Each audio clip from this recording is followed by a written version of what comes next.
آج بچوں کے آوارہ اور بدچلن ہونے کی سب سے بڑی وجہ کیا ہے؟ میں آپ کو بتاؤں، قسم خدا کی دوستو، اس کو آپ اگر چاہو گے میرا بیٹا 18 سال کا ہو گیا ہے اب وہ صوفی بن جائے، اب وہ نیک بن جائے، تو نہیں۔ جس طرح ایک پیڑ کو اگر سیدھا کرنا ہو تو بچپن ہی سے جب لگاؤ گے اس کے بعد ہی سے اس کے پیچھے لگا رہنا پڑے گا۔ آپ جا کے پارک میں دیکھو کہ پیڑ کا ہاتھی بنا کے رکھا ہے، پیڑ کا ہاتھی بنا کے رکھا ہے، پیڑ کو جس طرح چاہا ہے موڑ دیا ہے۔ اللہ اکبر، وہ بڑا ہونے کے بعد موڑو گے تو ٹوٹ جائے گا۔ اس پیڑ کو، اس پودے کو بچپن ہی سے وہ مالی سینچا ہے، جیسا چاہا ویسا موڑا ہے۔ اگر تم چاہتے ہو کہ تمہارا بچہ بڑا ہو کر تیرا فرما بردار بنے تو اس کو بچپن ہی سے سکھانا پڑے گا، بچپن ہی سے اس کو تعلیم دینی پڑے گی، بلکہ اس کے پیدا ہونے سے پہلے بھی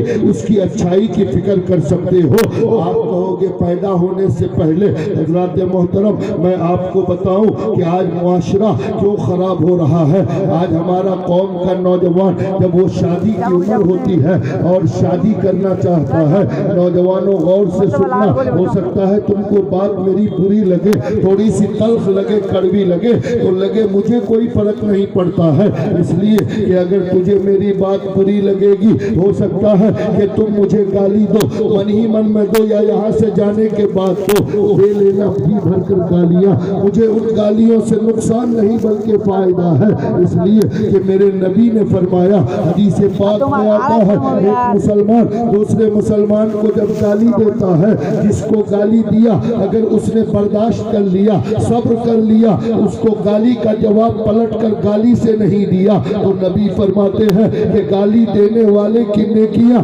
گالی برداشت کرنے والے کو مل جاتی ہے، اور گالی برداشت کرنے والے کا گناہ گالی دینے والے کو چلا جاتا ہے۔ کتنا اچھا سودا ہے، اللہ اکبر۔ بس برداشت کرنا پڑے گا، بس صبر کرنا پڑے گا، اگر صبر کر لیے تو تمہارا گناہ بھی چلا گیا اور اس کی نیکیاں بھی تجھے مل گئی۔ اس لیے جتنی گالیاں دینی ہو دے دینا، میں صبر کر لوں گا، حدیث رسول پر عمل کرتے ہوئے اس میں یہ سودا میرے لیے بہت فائدہ مند ہے۔ حضرات محترم یقیناً اس لیے لیکن حق بات کہنے آیا ہوں، حق بات کہوں گا، چاہے تجھے بری لگے یا اچھی لگے۔ آپ زیادہ سے زیادہ یہ کر سکتے ہیں کہ یہ مولانا، یہ مفتی صاحب ہمارے خلاف بول کر گیا ہے، آئندہ سال جلسے میں مت بلانا، آئندہ نہیں کئی سالوں تک مت بلانا، مجھے کوئی فرق نہیں پڑتا ہے، اس لیے کہ میرا عقیدہ یہ ہے کہ میری روزی کا مالک یہ جلسہ والا نہیں بلکہ میرا پروردگار ہے، میرا خدا ہے۔ جب تک خدا نہ چاہے کوئی کسی کی روزی نہ گھٹا سکتا ہے اور نہ بڑھا سکتا ہے۔ روزی کا مالک، عزت و ذلت کا مالک صرف خدا ہے۔ وَتَعِزُّ مَن تَشَاءُ وَتُذِلُّ مَن تَشَاءُ، اللہ جسے عزت دینا چاہے پوری دنیا اسے ذلیل نہیں کر سکتی، اور اللہ جسے ذلیل کرنا چاہے پوری دنیا مل کر اسے عزت نہیں دے سکتی ہے۔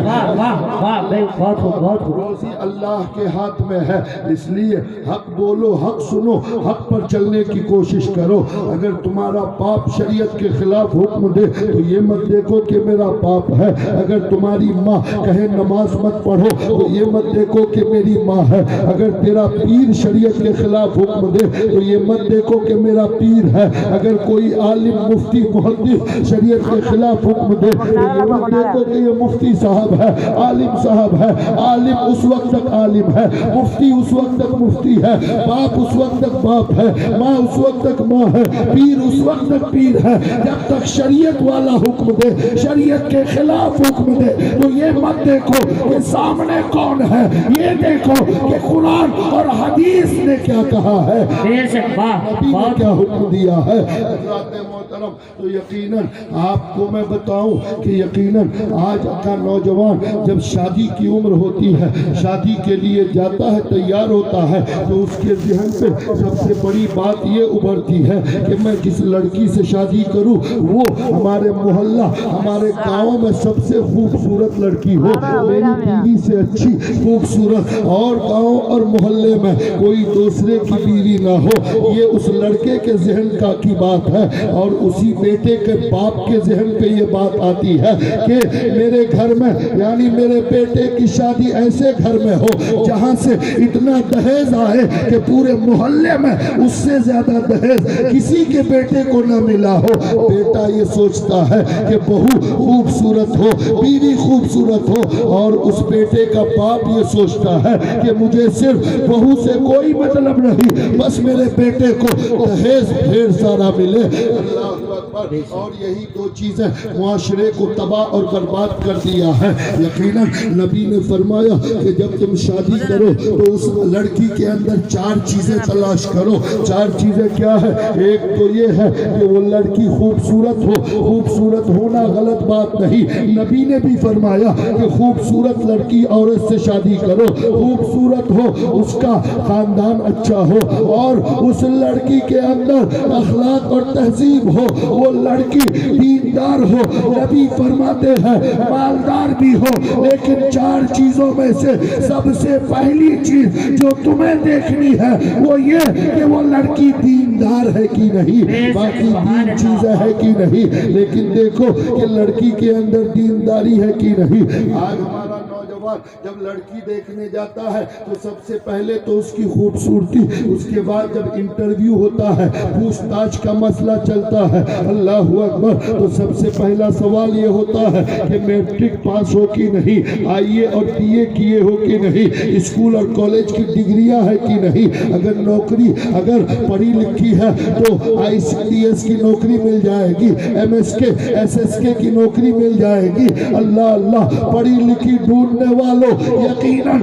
لڑکیوں کا پڑھی لکھی ہونا عیب نہیں، یقیناً وہ پڑھی لکھی ہو، یہ تلاش کرو خوبصورت ہے کہ نہیں، یہ بھی دیکھو مالدار ہے کہ نہیں، یہ بھی دیکھو، لیکن ان چیزوں سے پہلے یہ دیکھو اس لڑکی سے جہاں یہ پوچھتے ہو کہ میٹرک پاس ہو کہ نہیں، وہی یہ پوچھو کہ میں تجھ سے شادی کروں گا، میں تجھے دیکھنے آیا ہوں، لیکن یہ بتاؤ کہ نماز پڑھتی ہو کہ نہیں، قرآن پڑھی ہو کہ نہیں۔ اللہ اللہ، اگر تیری بیوی قرآن پڑھنے والی ہے، نماز پڑھنے والی ہے، تو قسم خدا کی جو بچہ پیدا ہوگا وہ بھی نماز پڑھے گا، وہ بھی قرآن پڑھنے والا۔ بے شک، سبحان اللہ، واہ واہ، بے شک بے شک، سبحان اللہ سبحان اللہ۔ اس لیے یہ ضرور دیکھو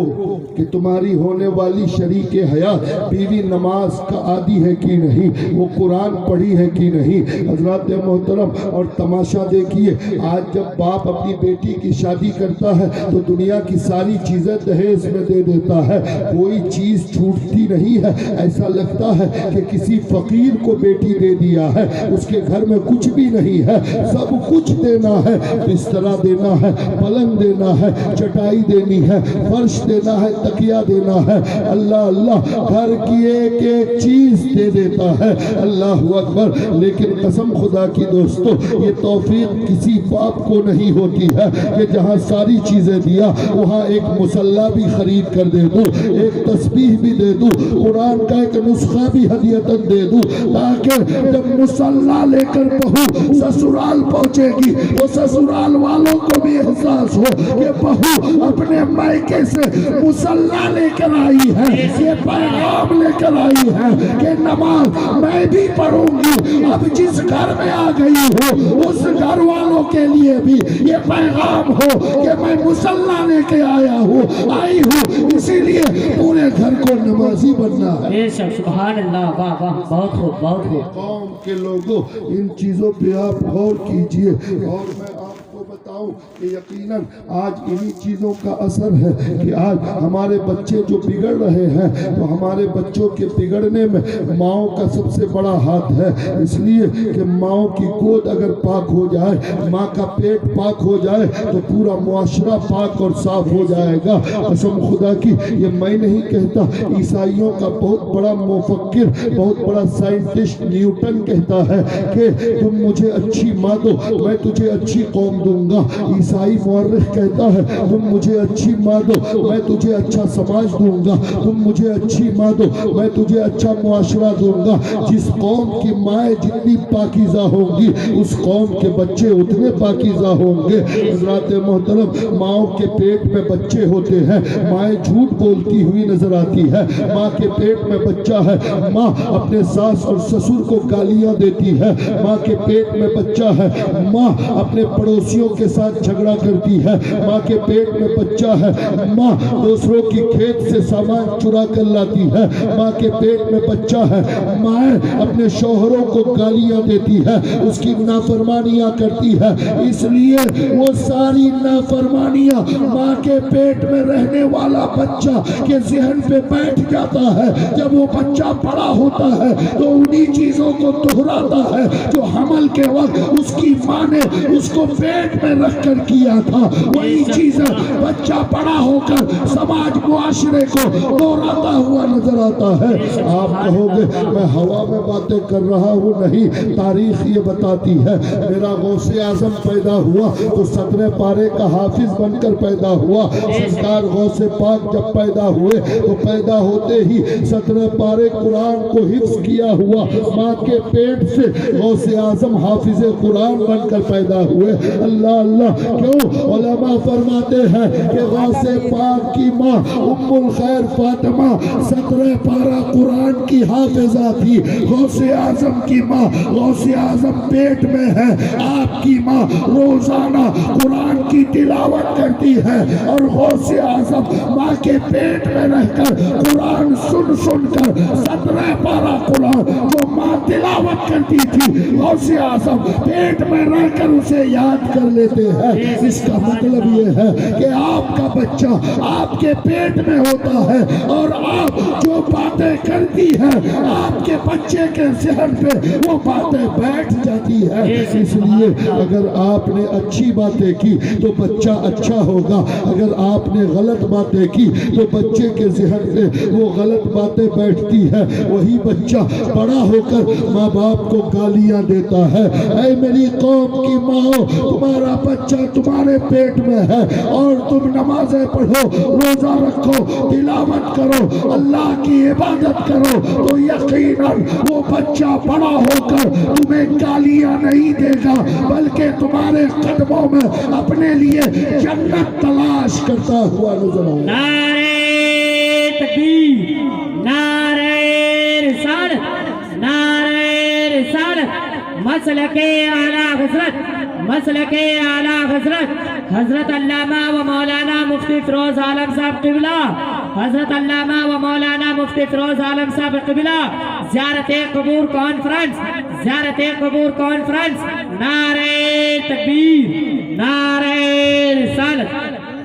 ہمارے گھروں میں سب سے پہلے اگر کوئی اٹھتا ہے، صبح کو اٹھتی ہے تو عورتیں ہیں، اور رات کو سب سے بعد میں گھر میں کوئی سونے جاتی ہے تو عورتیں ہیں۔ سب سے پہلے اٹھنے والی ہو، سب سے بعد میں سونے والی ہو، لیکن تم گھر کا سارا کام تو کرتی ہو، لیکن جو سب سے اہم کام ہے اللہ کی بارگاہ میں اپنے سر کو جھکانا، وہی تم چھوڑ دیتی ہو۔ اے میری قوم کی ماؤں، اگر تم نے نماز پڑھنا شروع کر دیا تو میں دعوے کے ساتھ کہتا ہوں کہ جو ماں، جو بہن، جو بیٹی، جو بہو نماز پڑھتی ہے، اگر نماز پڑھنے والی بہو، نماز پڑھنے والی بیوی، نماز پڑھنے والی ماں اگر کھانا پکائے گی تو کھانے میں برکت ہوگی۔ نماز پڑھنے والی بیوی اگر شوہر کے پیسوں کو رکھے گی تو اللہ اس پیسے میں برکت عطا فرمائے گا، اس لیے کہ وہ نماز پڑھنے والی ہے، وہ اللہ کو یاد کرنے والی ہے۔ اس لیے اپنے گھروں کو، اے میری قوم کی ماں، بیٹیوں، بہنوں، اپنے سجدوں سے آباد کر دو۔ اگر گھروں کو شیطان سے پاک کرنا چاہتی ہو، اگر گھروں کو جنات سے پاک کرنا چاہتی ہو، اگر گھروں میں خیر و برکت چاہتی ہو